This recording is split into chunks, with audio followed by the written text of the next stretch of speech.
They say love is blind, but sometimes it's just looking the other way. Julian Thorne thought he was discarding a burden, a plain, quiet wife who didn't fit his shiny billion-dollar life. He handed her divorce papers on the same day she was going to tell him about the baby. He left her for the flashing cameras and the supermodel on his arm, convinced he had upgraded. He didn't know that the woman he called boring was actually Ryder Vance, the sole heiress to the largest tech empire in the Western Hemisphere.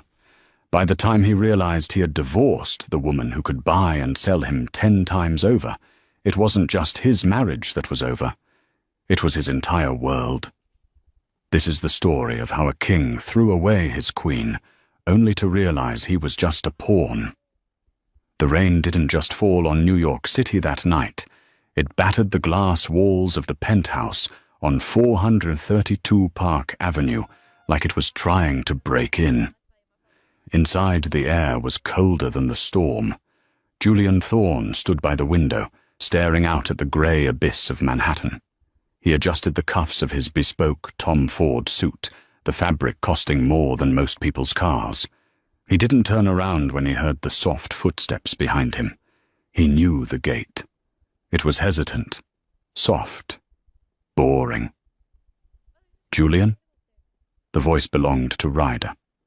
She was standing near the kitchen island, her hands wrapped protectively around a mug of herbal tea. She looked pale, her oversized beige cardigan swallowing her petite frame. She looked nothing like the wives of his business rivals. She didn't wear diamonds to breakfast. She didn't gossip about the Hamptons. She was just Ryder.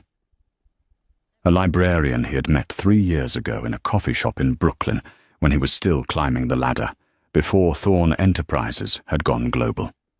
Back then, her quiet support was what he needed. Now? She was an anchor, slowing down a speedboat. Julian turned, his face a mask of practiced indifference. He walked to the marble dining table and slid a thick manila envelope across the surface. It stopped inches from her hand. "We need to talk, Ryder." Ryder looked at the envelope, then up at him. Her hazel eyes, usually warm, flickered with confusion. "I have something to tell you too, Julian. I went to the doctor today and—" "Save it," Julian interrupted, his voice sharp. "This can't wait." He tapped the envelope. "I'm filing for divorce." The silence that followed was deafening. The only sound was the hum of the refrigerator and the rain lashing against the glass. Ryder set her mug down. Her hand trembled slightly, but she didn't cry. That was the thing about Ryder. She never made a scene. It was another thing that annoyed him lately. No fire. No passion. "Divorce?" she whispered. "Why? Is it because of the late nights? The business trips? Julian, I know you're stressed about the merger with Helios Systems, but it's not the merger," Julian snapped, running a hand through his perfectly styled hair. "It's us, Ryder. Look at you. Look at me. We don't make sense anymore. I'm the CEO of a Fortune 500 company. I need a partner who understands that world, who can walk a red carpet without looking like she's afraid of her own shadow. Someone who brings value to the Thorne name." "Value," Ryder repeated, the word tasting like ash. She instinctively moved her hand to her stomach, her fingers splaying over the flat fabric of her sweater. "I thought love was the value." Julian scoffed, a cruel, dismissive sound. "Love doesn't impress shareholders, Ryder. Image does. Power does. And Sasha Cross does." The name hung in the air like toxic smoke. Julian stiffened. "How do you know about Sasha?" Ryder finally looked up, her eyes locking onto his. "You're not as careful as you think, Julian. The receipts from Le Bernardin, the late-night texts you didn't delete, the paparazzi photos of you two discussing business in Milan. Since you know, it makes this easier," Julian said, dropping the pretense. "Sasha she's everything I need right now. She's the face of Vogue. She has connections in media, in fashion, in high society. Being with her raises the stock price. Being with you, it keeps me stagnant." "I see," Ryder said softly. She picked up the envelope. "So I'm a bad investment." "It's just business, Ryder. I'm being generous. You get the apartment in Queens, the Honda, and a monthly stipend for 2 years. It's more than you deserve, considering you brought nothing into this marriage but debt and a cat." Ryder stared at him. For a second, Julian thought he saw a flash of something dangerous in her eyes, a cold, hard steel that he had never seen before. But it vanished as quickly as it appeared, replaced by a profound sadness. "I have something to tell you, Julian," she said again, her voice steadying. "I'm pregnant." Julian froze. His eyes dropped to her stomach, then back to her face. For a moment, shock registered. Then his jaw tightened. He looked at his watch, a Patek Philippe he'd bought to celebrate his first million. "You're lying," he said coldly. "You're saying this to trap me, to stall the proceedings." "I'm 10 weeks along," Ryder said. "I have the ultrasound in my bag." Julian took a step toward her, his face darkening. "If you are, get rid of it, or raise it alone. I am not derailing my life for a mistake. Sasha and I are going public next week at the Met Gala. I won't have a weeping ex-wife and a brat dragging me down in the tabloids." He pulled a gold fountain pen from his pocket and tossed it onto the envelope. "Sign the papers, Ryder. Be out by tomorrow morning. If you make this difficult, my lawyers will ensure you get nothing.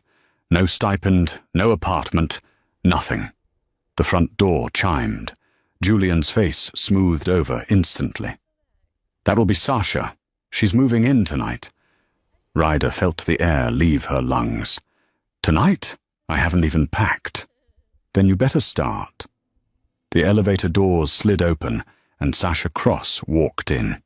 She was undeniably stunning, 6 feet of legs and attitude, draped in a red Versace trench coat, shaking wet umbrella droplets onto the pristine marble floor. She looked at Julian with a predatory smile, then glanced at Ryder like one might look at a stain on a rug. "Oh, honey," Sasha purred, walking over to link her arm through Julian's. "Is she still here? I thought you said the housekeeping was done." Julian smirked, leaning down to kiss Sasha's cheek. "Just finishing up the paperwork, babe." Ryder looked at the two of them. The man she had loved for 3 years, the father of the child growing inside her, and the woman who had stolen his vanity. She picked up the pen. She didn't cry. She didn't scream. She simply uncapped the pen and signed her name, Ryder Vance. "You're right, Julian," Ryder said, her voice devoid of emotion. "We don't make sense anymore." She placed the pen down and walked to the bedroom to pack a single suitcase. She took nothing he had bought her. No jewelry, no designer clothes, just her old sweaters, her books, and a small framed photo of her late mother. As she walked to the door, dragging her suitcase, Julian called out from the living room, where he was pouring champagne for Sasha. "Don't forget to leave the keys." Ryder placed the keys on the console table. She paused, looking at the grand penthouse one last time. "Goodbye, Julian," she said. "I hope the price you got for your soul was worth it." She walked out into the rain. Once she was in the taxi, soaking wet and shivering, Ryder pulled out her phone. It was an old model, screen cracked. She dialed a number she hadn't called in 5 years. It rang once, twice. "This is the private line of Silas Vance," a gruff, deep voice answered. "Who is this?" Ryder took a deep breath, her hand resting on her stomach. "Daddy," she whispered, a tear finally escaping. "It's Ryder. I'm coming home." On the other end of the line, the voice of the most feared tech tycoon in the world softened instantly. Ryder? My star? Where are you? I'm sending the jet. 6 months later. The world of Julian Thorne was glittering. Since the divorce, Thorne Enterprises' stock had risen 15%. The media loved him and Sasha. They were the it couple of New York. Every magazine cover featured them. Julian in his sharp suits, Sasha in couture, laughing at galas, vacationing in Saint-Tropez. They painted the narrative perfectly. Julian was the ambitious genius who had been held back by a depressed, unsupportive wife. Ryder was painted as a gold digger who had tried to trap him and failed. Sasha gave interviews, hinting that Ryder was emotionally unstable. It was hard for Julian, Sasha had told Vanity Fair, wiping away a fake tear. He tried to save her, but some people just don't want to be in the light. She just wanted his money, really. Julian drank it all in. He felt invincible. However, beneath the surface, cracks were forming. The Q3 projections are down, Julian, Marcus, his CFO, said, sweating as he looked at the tablets in the boardroom. What do you mean, down? Julian snapped, slamming his hand on the mahogany table. We have the visibility. We have the brand. We have the fame, Marcus corrected. But the tech is lagging. Our new AI integration is buggy. We're losing contracts to Helios Systems. Silas Vance is crushing us in the European market. If we don't get the Helios partnership for the microchip supply, we're going to be insolvent by Christmas. Helios Systems. The name haunted Julian. It was the Leviathan of the tech world. Silas Vance, the CEO, was a ghost. He never gave interviews, never appeared at parties. He was known as the Iron Recluse. Get me a meeting with Vance, Julian ordered. We've tried, Marcus said. His secretary rejects us every time. They say Mr. Vance doesn't do business with tabloid fodder. Julian's face flushed red. Fix it. Get me an invite to the Winter Solstice Gala in Aspen. I know Vance attends that. It's the only event he goes to. That's impossible to get tickets for, Marcus said. It's invite only for the top 0.01%. Sasha can get us in, Julian said dismissively. She knows everyone. Later that night, at their new penthouse in Tribeca, bigger, more expensive than the last, Julian found Sasha throwing a vase across the room. They cancelled my contract, she screamed. Who? Julian asked, dodging a shard of porcelain. Chanel, Dior, both of them. Sasha paced, her mascara running. They said my image doesn't align with their new direction. Something about integrity. This is your ex-wife's fault. Ryder? Julian laughed incredulously. Ryder is a nobody, Sasha. She disappeared to Queens. She's probably waiting tables. Then why? Sasha hissed, holding up her phone. Is Justice for Ryder trending on Twitter? Julian grabbed the phone. Someone had dug up old photos of Ryder volunteering at soup kitchens, looking tired but kind, contrasted with Sasha's recent interview calling her a leech. The internet was turning. But that wasn't what caught Julian's eye. It was a paparazzi photo taken in San Francisco 3 days ago. It was grainy, but it showed a woman getting into a black limousine. She was heavily pregnant, wearing a coat that cost more than Julian's annual salary, a limited edition cashmere trench from the Row. The woman was Ryder. And the man holding the umbrella for her? That was Silas Vance's head of security, a man known as the Bull. That's impossible, Julian muttered. She's broke. She's obviously found a sugar daddy, Sasha spat. Probably some old rich guy who feels sorry for her. Julian felt a strange knot in his stomach. He zoomed in on the photo. Ryder looked different. Her hair was polished, her skin glowing. She didn't look like the broken woman he had thrown out. She looked regal. Forget her, Julian said, though he couldn't stop looking at the photo. We have bigger problems. I need to get into the Aspen Gala to meet Silas Vance. Can you make the calls? Sasha preened, recovering her composure. Of course I can.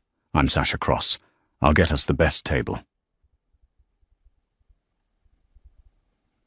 Meanwhile, in San Francisco, the Vance estate sat on a cliff overlooking the Pacific Ocean, a fortress of glass and steel hidden by redwoods. Ryder sat in the sunroom, her hand resting on her swollen belly. She was 8 months pregnant now. She looked out at the ocean, a cup of tea in her hand. Are you sure you want to do this, Ryder? Silas Vance stood in the doorway. He was a giant of a man, even in his 60s, with silver hair and eyes that could cut glass. But when he looked at his daughter, he was just a father. He humiliated me, Dad, Ryder said softly, not turning around. He threw me away like garbage. He insulted you, he insulted our family, and he abandoned his child. I could crush his company with a phone call, Silas said, his voice a low rumble. I could buy his debt and foreclose on him tomorrow. No, Ryder said, turning to face him. Her eyes were hard. That's too easy. He cares about image. He cares about value. I want to show him exactly what he lost. I want him to look me in the eye when he realizes it. The Aspen Gala, Silas nodded. He's desperate for a meeting with me. My team tells me he's been begging for weeks.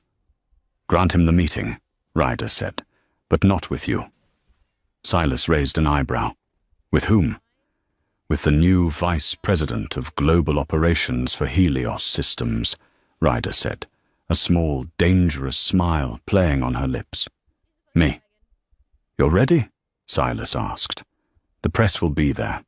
The world will know you are a Vance. Your quiet life will be over. Ryder looked down at her stomach. My quiet life died the night he kicked me out into the rain.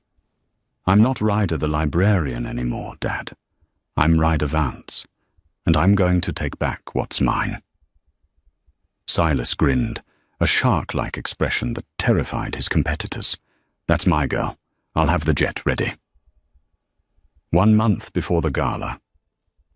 The boardroom of Thorn Enterprises smelled of stale coffee and fear.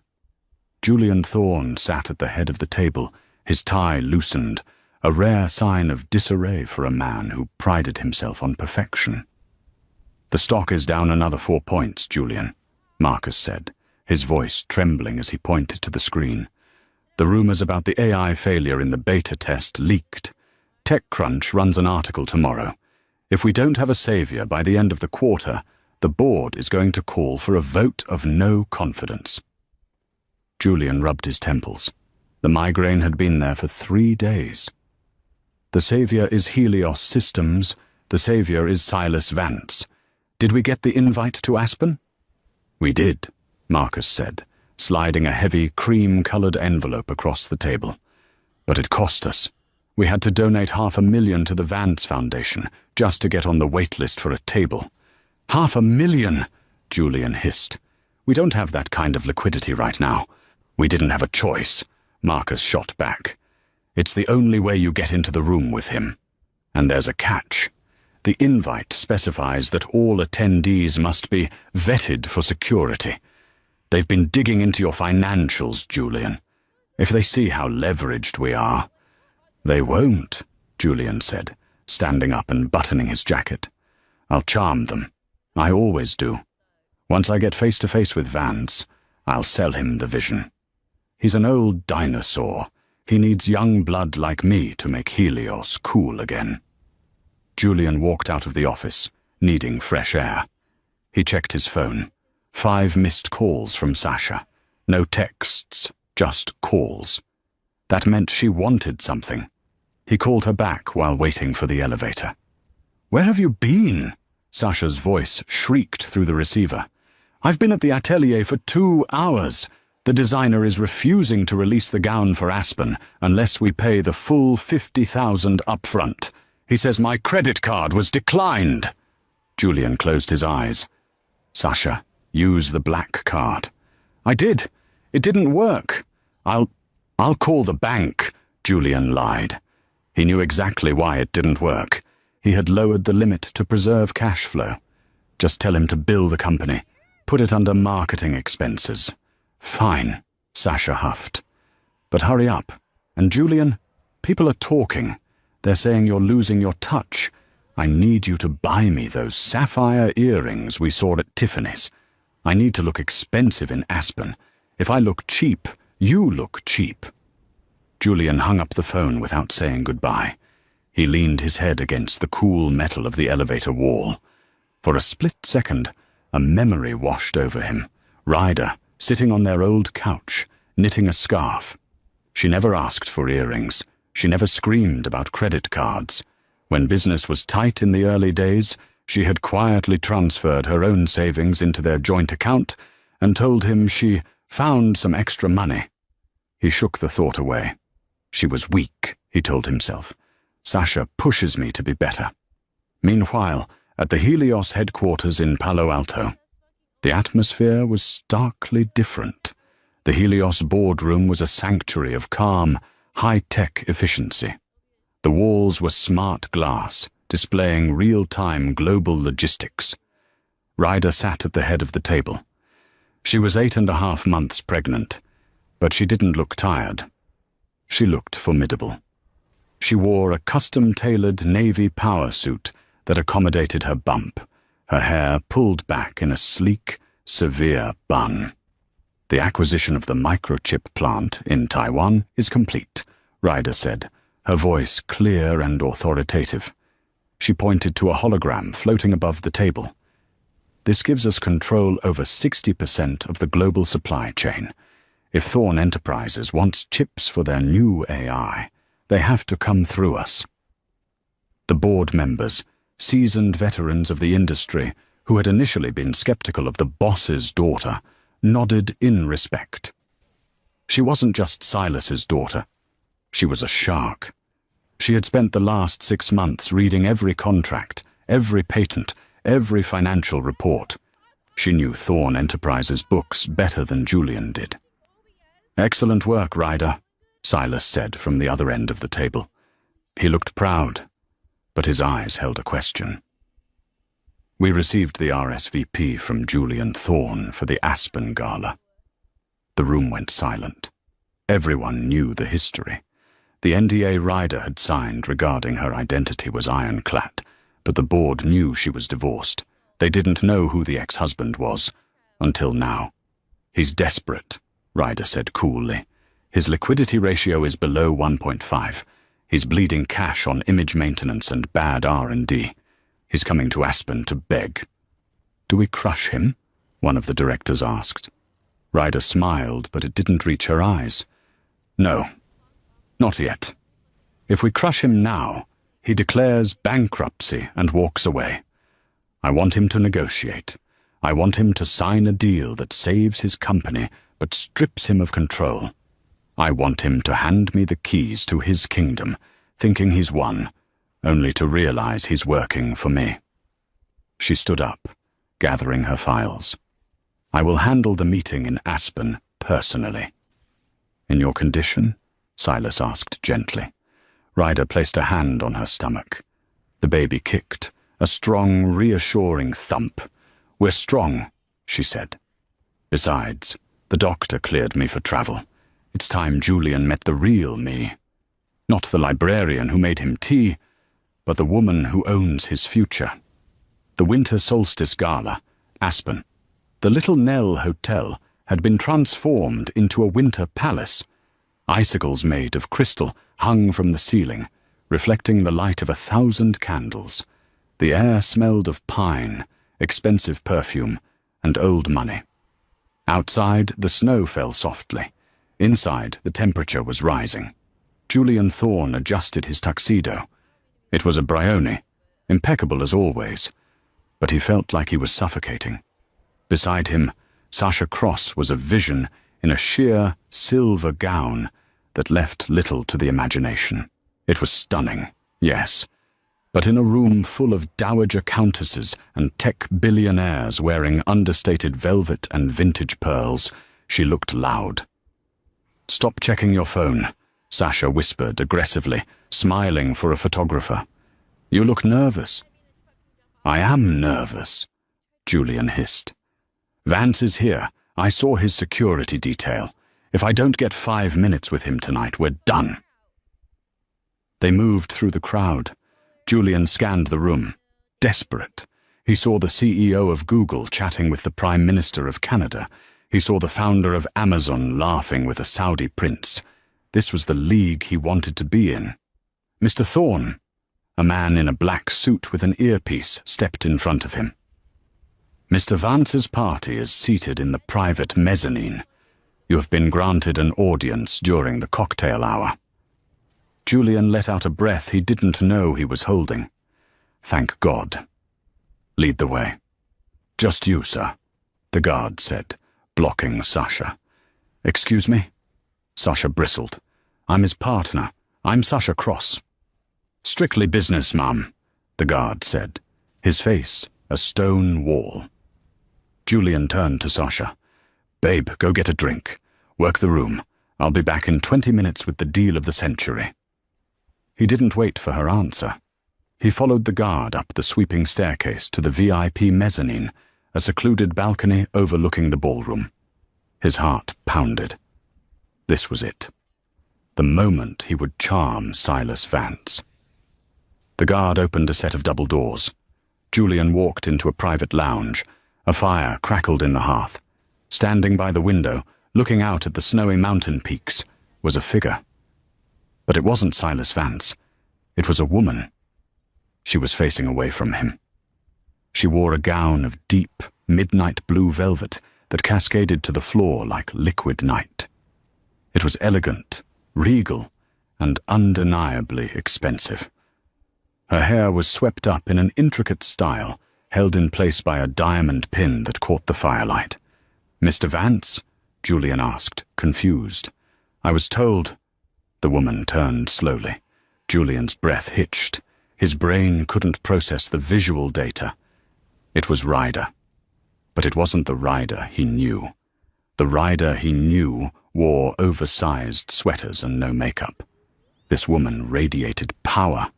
Her skin was luminous, her makeup flawless, highlighting the sharp cheekbones he had never noticed before.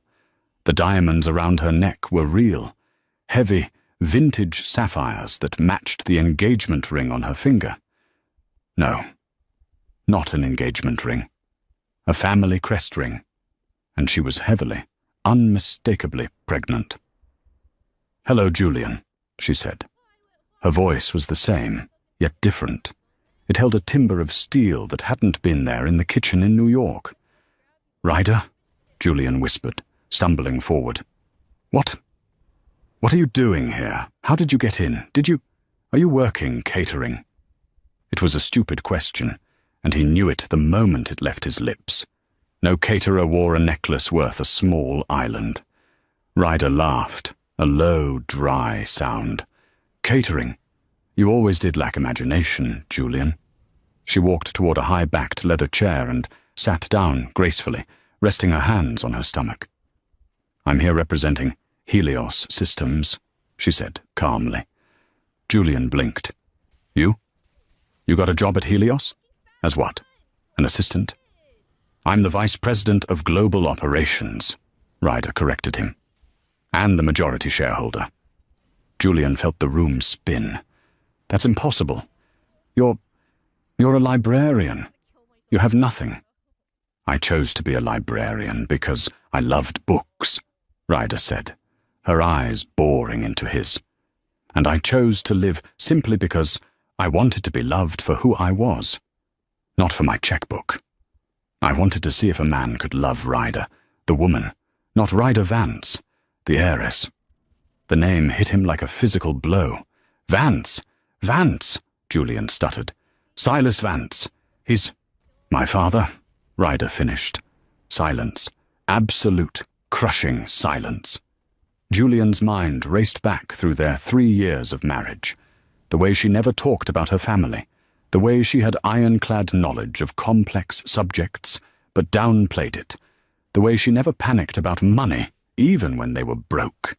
He had divorced the daughter of the richest man in tech. "No," Julian gasped, his knees feeling weak. "No, this is a joke. You're messing with me." Ryder reached for a crystal pitcher and poured herself a glass of water. "Sit down, Julian. You look like you're going to faint, and we have business to discuss." Julian collapsed into the chair opposite her. He stared at her belly. "The baby. My child." "My child," Ryder corrected. "You made your position very clear that night in the penthouse. You wanted nothing to do with a mistake. You wanted a clean break." "I didn't know," Julian pleaded, his voice rising in panic. "Ryder, if I had known who you were—" "That," Ryder cut him off, her voice slicing through the air like a razor, "is exactly the problem. If you had known I was a Vance, you would have treated me like a queen, but because you thought I was a nobody, you treated me like trash. That tells me everything about your character, Julian." She opened a leather folder on the table. "Now, let's talk about Thorn Enterprises. My analysts tell me you're about 3 weeks away from insolvency." Julian stared at her. He felt small. He felt like a child sitting in front of a principal. The power dynamic had shifted so violently he had whiplash. "Ryder, please," he whispered. "We were married. Doesn't that mean anything?" "It meant everything to me," Ryder said, her voice softening for just a fraction of a second before hardening again. "But you filed the papers. You signed them. It's over. Now, I am offering you a lifeline. Helios Systems is willing to acquire Thorn Enterprises." "Acquire?" Julian choked. "I want a partnership, a merger." "No," Ryder said firmly. "Acquisition. We buy you out. You stay on as a figurehead CEO for 2 years to maintain investor confidence. But you report to me. The board reports to me. And we own your IP." "I built that company." Julian stood up, his anger flaring. "I won't work for my ex-wife." "Then you can explain to your shareholders why the stock went to 0 on Monday morning," Ryder said, closing the folder. "And you can explain to Sasha why she can't buy any more sapphire earrings." She stood up, struggling slightly with the weight of the baby. Julian instinctively reached out to help her, but she held up a hand. "Don't," she said. The door opened, and Silas Vance walked in. He looked at Julian with pure, unadulterated loathing. "Is this the man?" Silas rumbled. "Yes, Dad," Ryder said. "This is Julian." Silas walked up to Julian. He was 3 inches taller and 50 pounds heavier. He leaned in close. "You broke my daughter's heart," Silas whispered, his voice like gravel. "If she hadn't asked me to spare you for the sake of the baby's legacy, I would have buried you today. You have until midnight to sign the deal." Silas offered his arm to Ryder. "Come, my dear. The keynote is starting." Ryder took her father's arm. She stopped at the door and looked back at Julian, who stood trembling in the middle of the room. "Enjoy the party, Julian," she said. "I hear the champagne is excellent." They walked out, leaving Julian alone in the silent room. He walked to the balcony railing and looked down at the ballroom. He saw Sasha waving frantically at him from the bar, looking drunk and messy. Then he looked at the stage. The lights dimmed. A spotlight hit the center. "Ladies and gentlemen," the announcer boomed, "please welcome the future of Helios Systems, Ms. Ryder Vance." Thunderous applause filled the room. Julian watched as his ex-wife walked onto the stage, glowing in the spotlight, holding the future in her hands. And for the first time in his life, Julian Thorn realized he was the poorest man in the room. The day after the gala, the hangover wasn't from alcohol, it was from the loss of an empire. Julian sat in the conference room of what used to be his headquarters. The table was littered with lawyers, his team looking defeated, Ryder's team looking like wolves circling a wounded deer. "Sign here, Mr. Thorn." Ryder's lead counsel, a sharp-faced woman named Beatrice, said, pointing a manicured finger at the bottom of the page. Julian looked at the document. Acquisition agreement between Helios Systems and Thorn Enterprises. "Do I have any other options?" Julian asked, his voice rasping. "Bankruptcy," Beatrice stated flatly. "Foreclosure on your properties. A protracted SEC investigation into your inflated Q3 projections." Julian clenched his jaw. He picked up the pen. It was a cheap plastic one provided by the lawyers, not his gold fountain pen. He signed. With that scrawl, he ceased to be the king of his own castle. He was now an employee. "Excellent," Beatrice said, snapping the binder shut. "Ms. Vance will be arriving shortly to inspect the premises. She has requested that you vacate the CEO suite immediately. Your new office is on the 12th floor." "The 12th floor?" Julian stood up, outraged. "That's middle management. I'm the founder." "You are the figurehead CEO," Beatrice corrected. "The 12th floor has been cleared for you. The penthouse office is now the satellite HQ for Helios." Julian stormed out of the room, needing to vent. He called Sasha. "Babe, tell me you're home," Julian said. "I need you. It's been a nightmare." "I'm at the Pierre." Sasha's voice was icy. "The hotel." "Why?" "Because I saw the news, Julian. The Wall Street Journal says you sold the company. They're calling you the Employee of the Month on Twitter," Sasha screamed. "Do you have any idea how embarrassing this is for me? I'm supposed to be dating a mogul, not a middle manager." "It's temporary," Julian lied, pacing the hallway. "I'm still the CEO. I still have the salary." "But you don't have the power," Sasha spat. "And you definitely don't have the Vance fortune." "My God, Julian, you were married to a billionaire heiress, and you dumped her for me? Even I think you're an idiot." "Sasha, don't start," Julian warned. "I did this for us." "You did this because you're shallow," Sasha retorted. "I'm staying at the Pierre until you fix this. Don't come by unless you have a diamond the size of a grape. I have a casting call for a reality show. At least one of us needs to be famous." She hung up. Julian stared at the phone. He was alone. The elevator chimed. The doors opened and Ryder walked out. She was flanked by security and a team of architects. She wore a cream-colored maternity dress under a blazer, looking fresh and professional. "Mr. Thorn," she nodded, not stopping. "Marcus, show the architects the layout. I want the wall between the CEO suite and the boardroom knocked down. We need an open concept." "That's my office," Julian shouted, chasing after her. "You're tearing down my mahogany paneling?" Ryder stopped and turned. The hallway fell silent. Employees peeked out of their cubicles, the same employees Julian had ignored for years. "It's my office, Julian," Ryder said calmly. "And the mahogany makes the room too dark.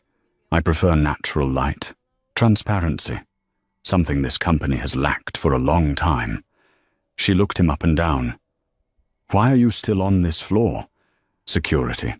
Please escort Mr. Thorn to his new desk on the 12th floor. And take his access badge. He needs a level 3 clearance badge now. Level 5 is restricted to executive leadership." Two burly guards stepped forward. "Right this way, sir." Julian looked around. He saw his former assistant, Jessica, hiding a smile behind her hand. He saw Marcus, his traitorous CFO, holding Ryder's blueprints.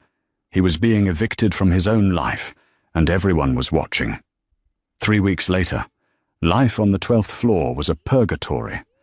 Julian's office was a glass box in the middle of the sales floor. He had no secretary. He had to fetch his own coffee. Every time he walked to the break room, the whispers stopped. "That's him. The guy who fumbled the bag. I heard he asked Miss Vance for a raise and she laughed." Julian sat at his desk, staring at a spreadsheet he didn't understand. His job was essentially meaningless. He signed papers Ryder sent down, attended Zoom calls where he wasn't allowed to speak, and acted as the face for press releases, apologizing for past errors. His phone buzzed. A text from Sasha. Rent at Pierre due. Transfer 10K. ASAP. He transferred it. His personal savings were draining fast. Sasha was spending like the world was ending, terrified that her lifestyle was about to evaporate. Suddenly, the intercom on his desk buzzed. It was a general announcement, but the voice wasn't the receptionist. It was Silas Vance. Attention all staff. This is Silas Vance. We have a medical emergency in the executive suite. Paramedics have been called. Please clear the elevators immediately. Julian's heart stopped. Ryder. He didn't think. He ran. He ignored the level 3 badge restriction, jumping the turnstile at the elevator bank. He jammed the button. When it didn't come fast enough, he hit the stairs.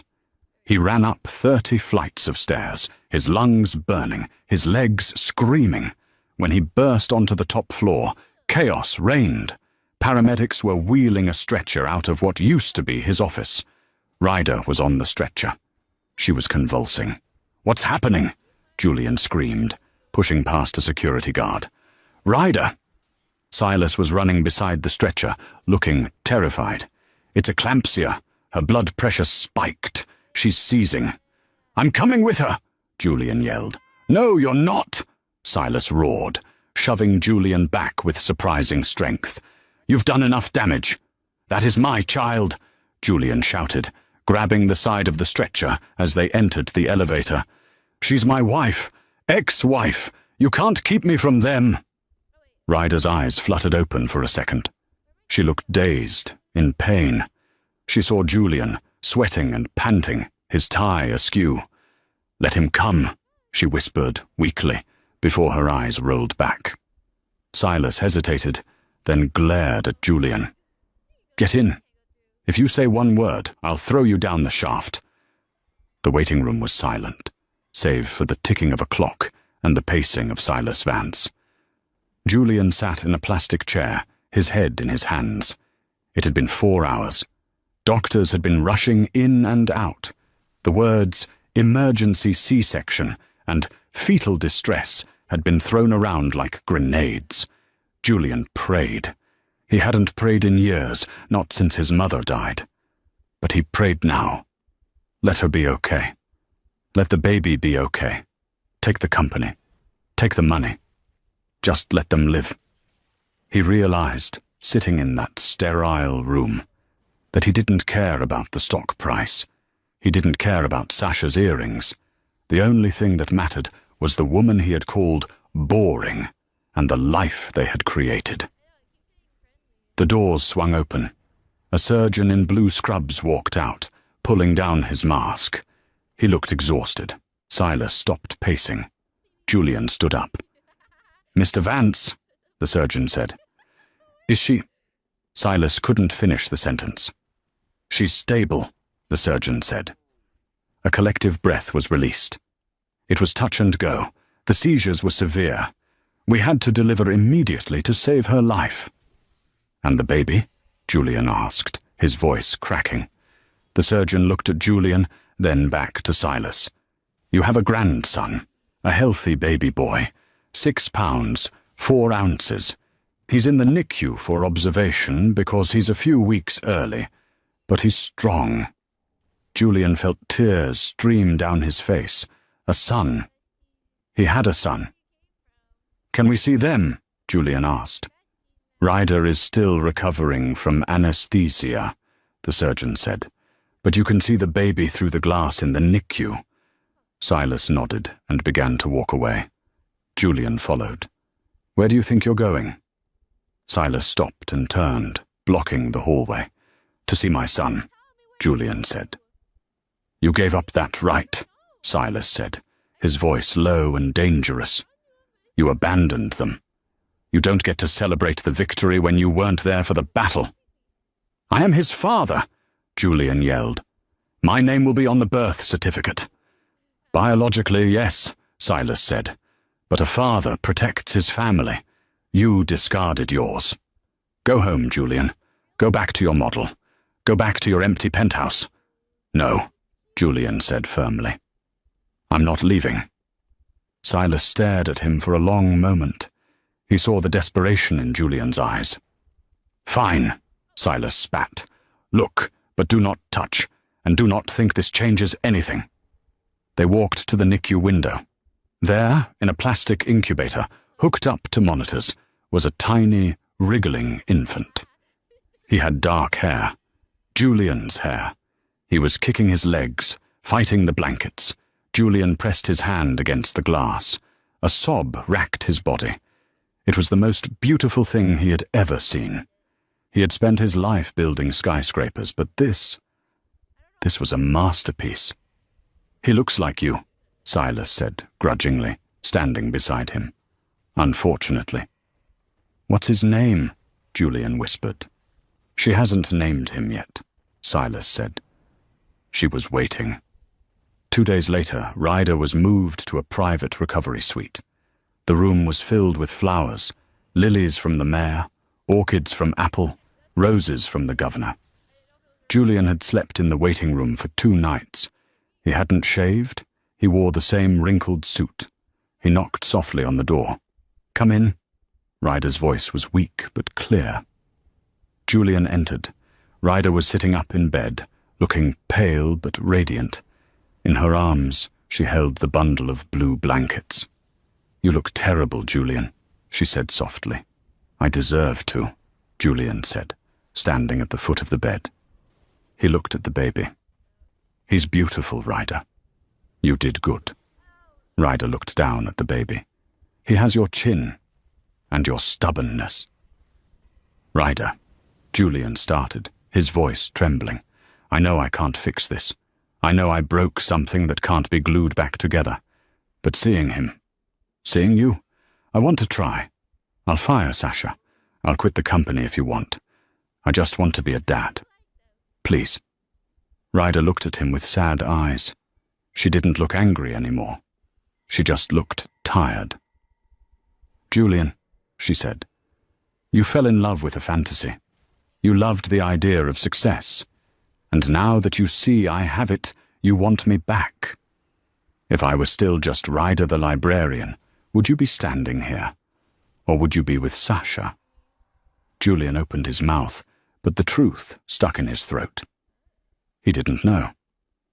And that was the damnation. I don't need you to support us, Ryder continued. I have more money than God. I don't need you to protect us. I have my father. And I don't need you to love us because you clearly don't know how to love anyone but yourself. That's not true, Julian stepped forward. Isn't it? Ryder asked. You're asking for a second chance, not because you realized you loved me, but because you realized you made a bad trade. You're a businessman, Julian. You regret the loss of an asset. She shifted the baby, kissing his forehead. His name is Leo, Ryder said. Leo Silas Vance. Julian froze. Vance? Not Thorne. Why would he carry the name of a man who didn't want him? Ryder asked. He is a Vance.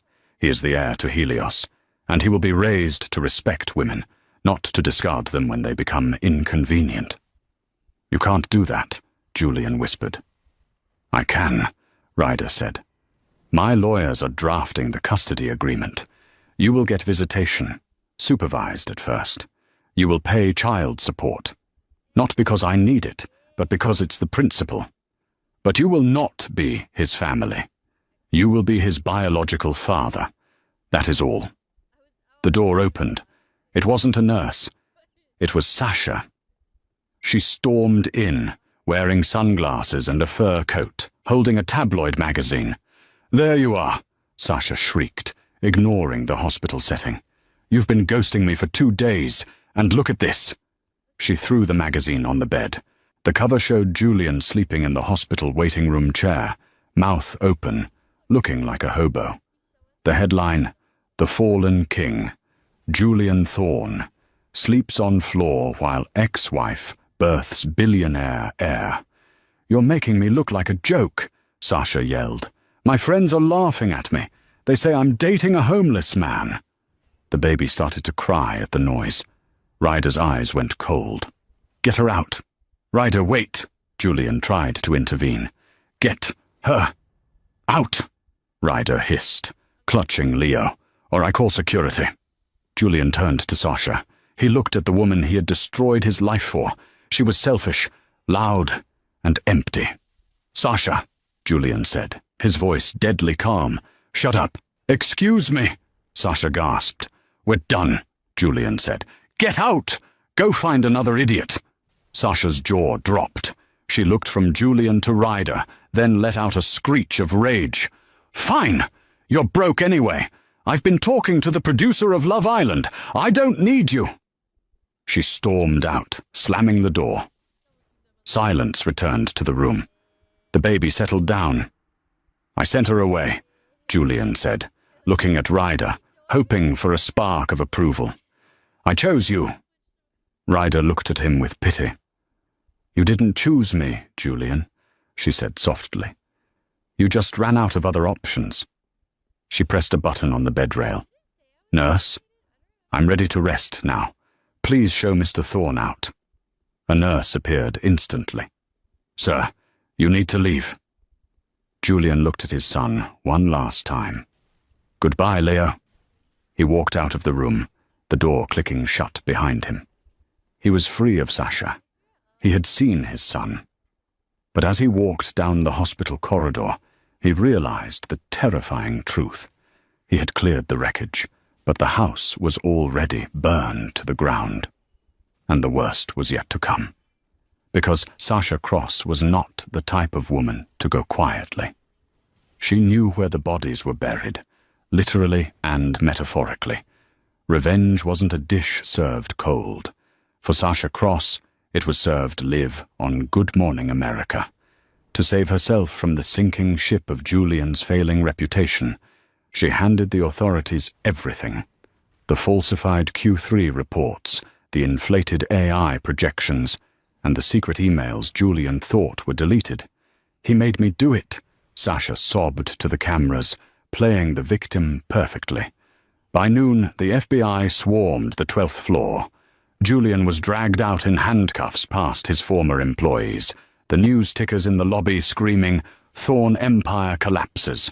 Days later, in a bleak, grey visitation room, Julian sat across from Ryder. He looked shattered, stripped of his bespoke suits and his arrogance. "Please," he begged, his hands trembling on the steel table. "One word from you, and they cut a deal. Probation, house arrest. Do it for Leo. Don't let his father rot in a cell for 15 years. Ryder looked at him, not with anger, but with a crushing pity that hurt worse than hatred. "I thought about that," she said softly. "But a father protects his family. You discarded yours for a magazine cover. If I buy your freedom, I teach our son that money outweighs justice. That is not the Vance legacy." She stood up, the heavy steel door buzzing to unlock. "I won't save you from the consequences of your own greed, Julian.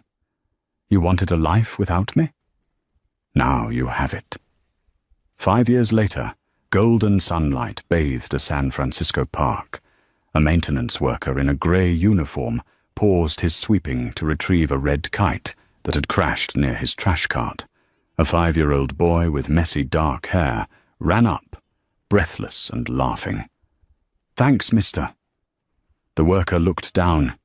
He saw his own hazel eyes staring back at him. It was Leo. Standing nearby was Ryder, radiant and laughing, watching over her son. The worker was Julian. He wanted to speak, to claim his blood, but the distance between them was now an ocean he could never cross. "You're welcome," Julian rasped, handing the kite back. "Come on, Leo," Ryder called out, unaware of the ghost standing 10 feet away. Julian watched them walk away, a fortress of love he had locked himself out of. As the sun set, the former CEO turned back to his broom, sweeping the path for the family he threw away. And so, the curtain falls on Julian Thorne. In his chase for a brighter diamond, he failed to realize he was already holding the rarest gem of all. He learned the hardest lesson life can teach us. True value isn't found in stock prices, public image, or the validation of strangers. It is found in loyalty, in family, and in the quiet, boring moments of love that we often take for granted. Julian built a castle of glass, forgetting that glass doesn't just shine, it shatters. Ryder didn't just survive his betrayal. She built an empire on the high ground he left behind. Remember, be careful what you throw away in search of something better. You might just be throwing away your only chance at a happy ending.